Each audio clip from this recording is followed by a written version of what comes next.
السلام علیکم ورحمۃ اللہ تعالی وبرکاتہ۔ نحمدہ ونصلی ونسلم علی رسولہ النبی الکریم، اما بعد۔ ناظرین، آج کا یہ خصوصی پروگرام اوورسیز نیوز چینل کی جانب سے پیش کیا جا رہا ہے۔ آج کا عنوان ہے قرآن شریف کی فضیلت۔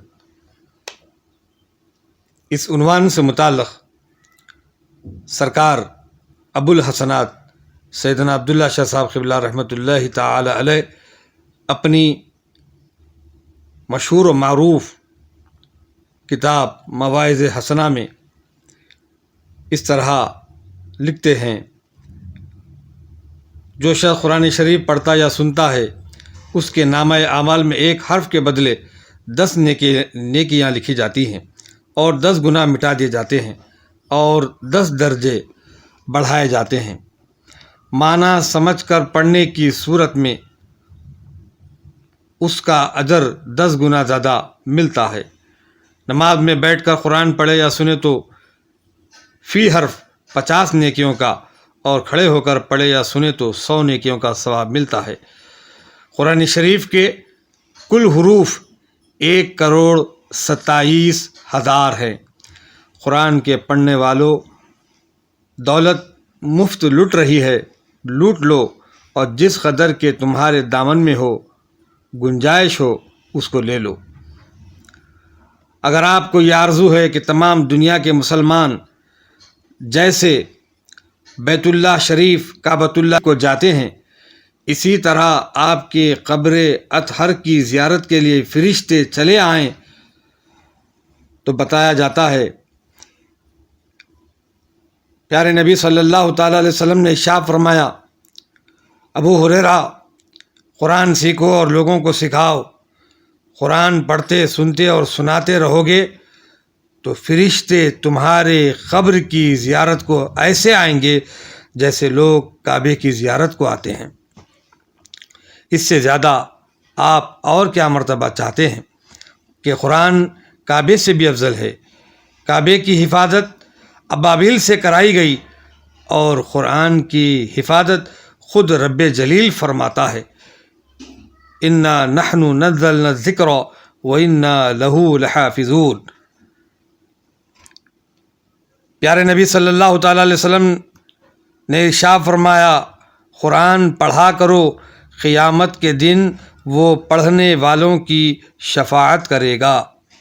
حضرت معاذ بن جبل رضی اللہ تعالیٰ عنہ فرماتے ہیں کہ جس گھر میں ہمیشہ قرآن مجید کی تلاوت ہوتی ہے، اس گھر کی چھت پر نور کا خیمہ قائم ہوتا ہے، اور اس خیمے کو پہچان کر ملائکہ نازل ہوتے اور قرآن مجید سنتے ہیں۔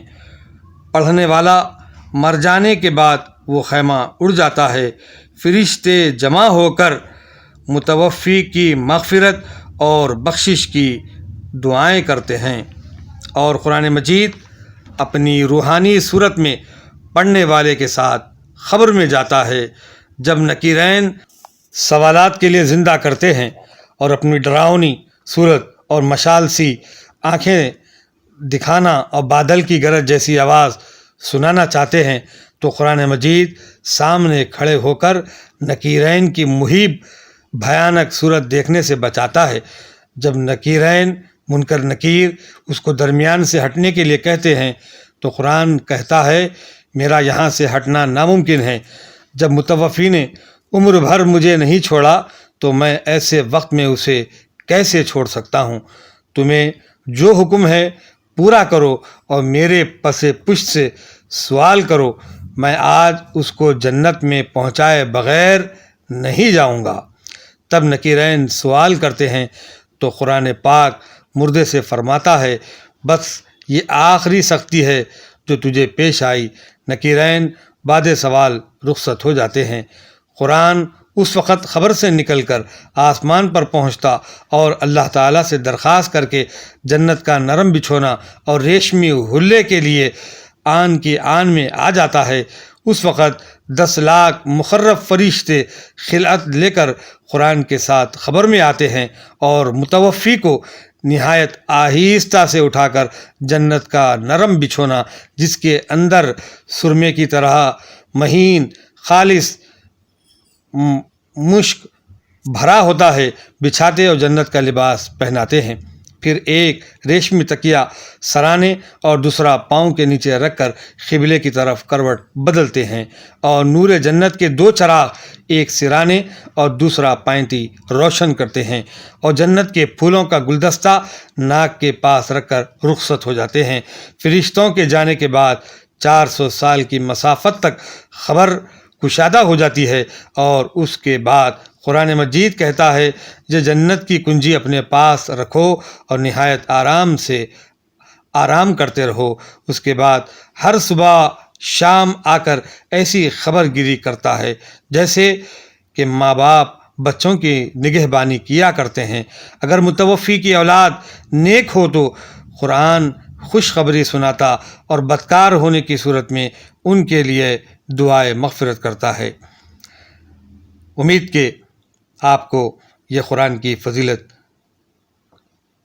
سمجھ میں آئی ہوگی، اور آپ بھی تیار ہو جائیے کہ قرآن کے اس نزول کے مہینے میں قرآن شریف کو ہم زیادہ سے زیادہ پڑھ کر اپنی دین اور آخرت کی بہتری اپنائیں۔ شکریہ، اللہ حافظ۔